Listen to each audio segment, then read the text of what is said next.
Chilling tales for dark nights.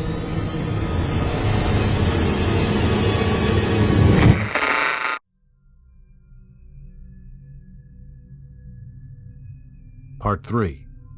Who is Lafarge?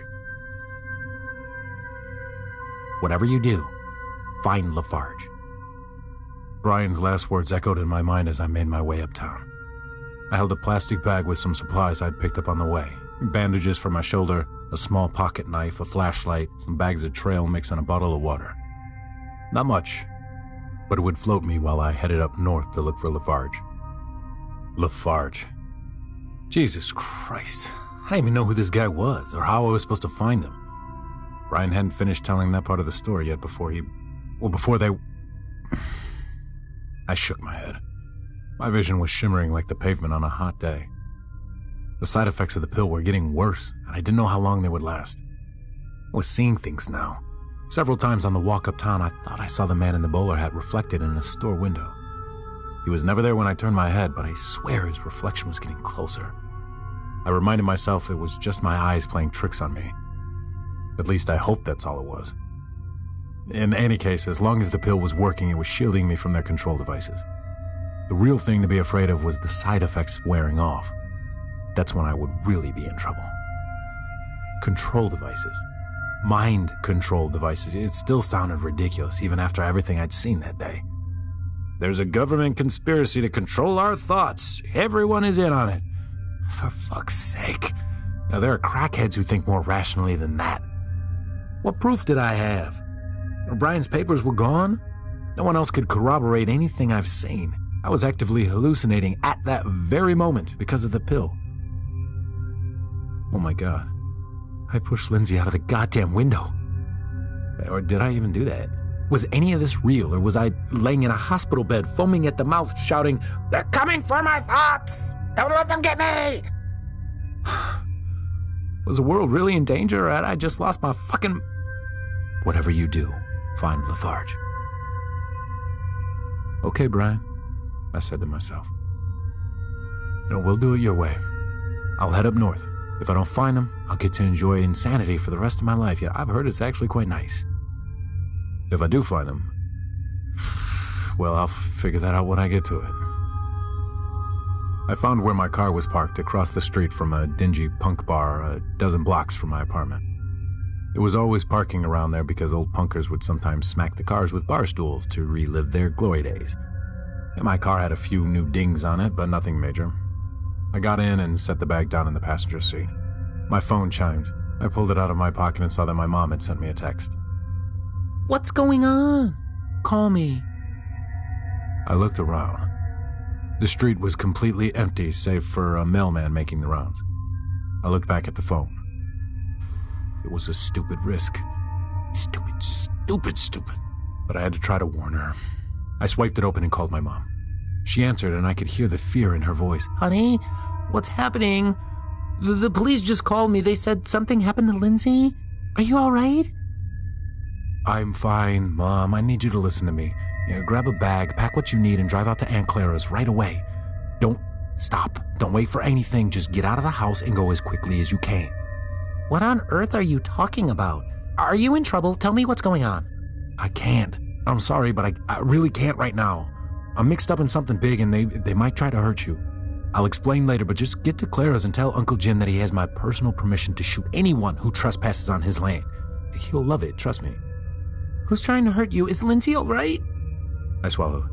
"Lindsay's fine, Mom. It's just that Brian and I have been looking into something, and I really don't have time to explain." "I knew it had something to do with Brian. That boy has done nothing but stunt your potential ever since you met him.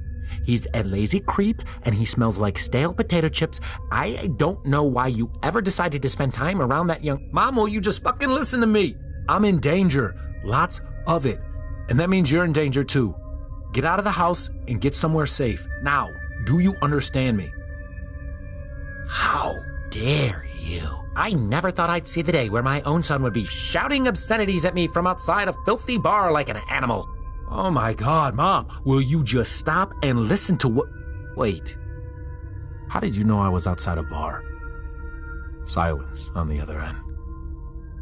We only want what's best for you, dear.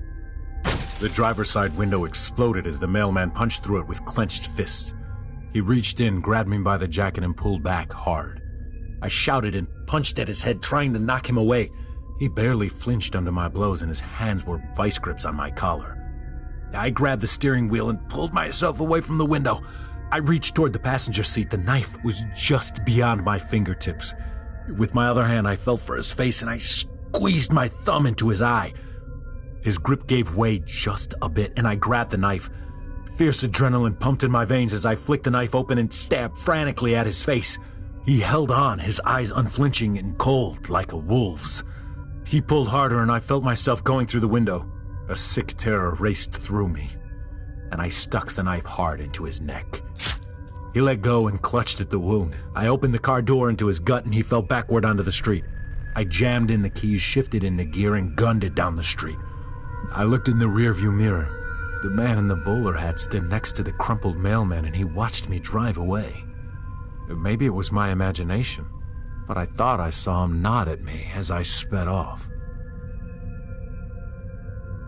Late in the day, I reached the town Brian mentioned in his last letter. It was an old coastal town about 200 miles outside of the city. Quaint little place. I remembered Lindsay and I had stayed at a bed and breakfast there once when we were first dating. I ditched the car in a wooded area a few miles outside of town and covered the rest of the distance on foot. I tossed my phone out the window after I got away from the mailman, and all I had in my pockets were a few crumpled dollars and the flashlight. In the distance, I saw the old historic lighthouse that was the town's trademark. It stood watch on the rocky shore, still vigilant, even though it hadn't been used in years. The sleepy little town took shape as I moved closer to the shoreline, and I walked down the silent main street in the afternoon light. During the tourist season, this street would be humming with families shopping for souvenirs and eating greasy, battered seafood. Now, though, the place was cold and deserted, and the sound of my own footsteps was making me nervous. Find Lafarge. Well, gosh, Brian, couldn't you have given me a little more help than that? What am I supposed to do, walk in the town pub and ask if anyone knows them? I turned a corner and saw the one business in town that was open, the Pink Coral Bar and Grill. Fuck it.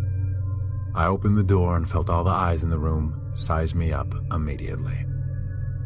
Dainty little pretty boy from the city, their eyes seemed to say.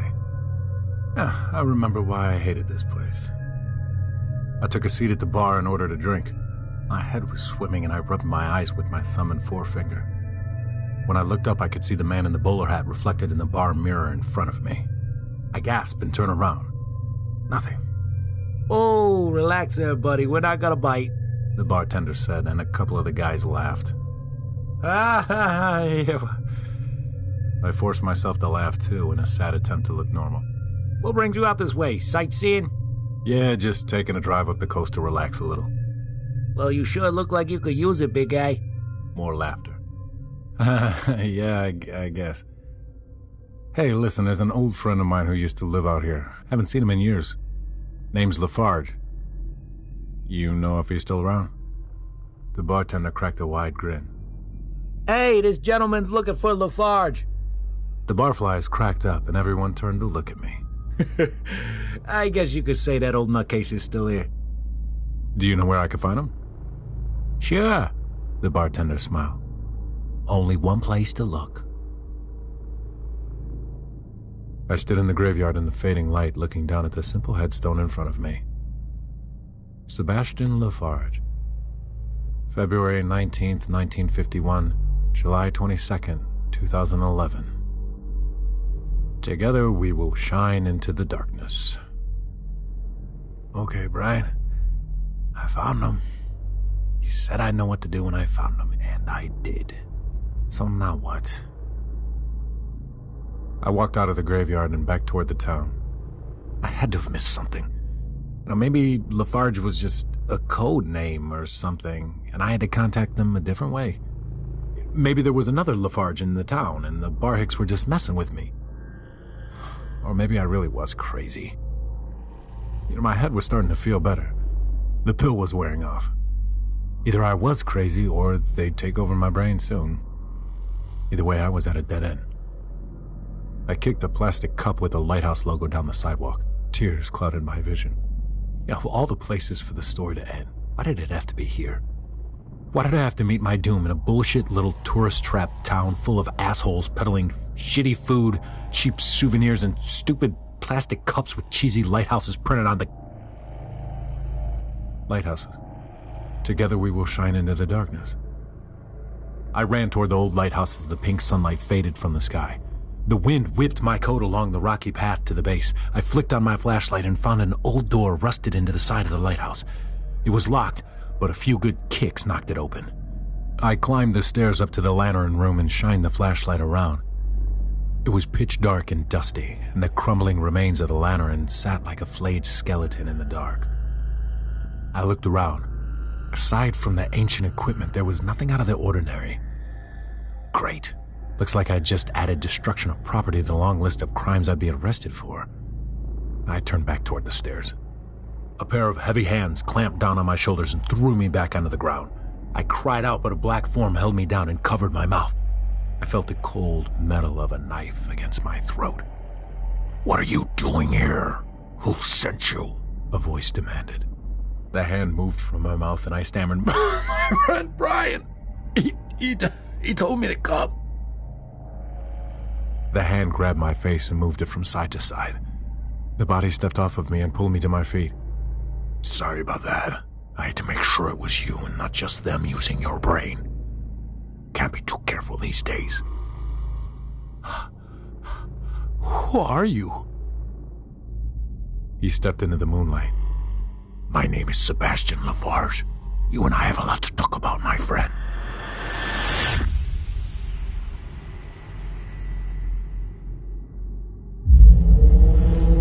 Chilling tales for dark nights.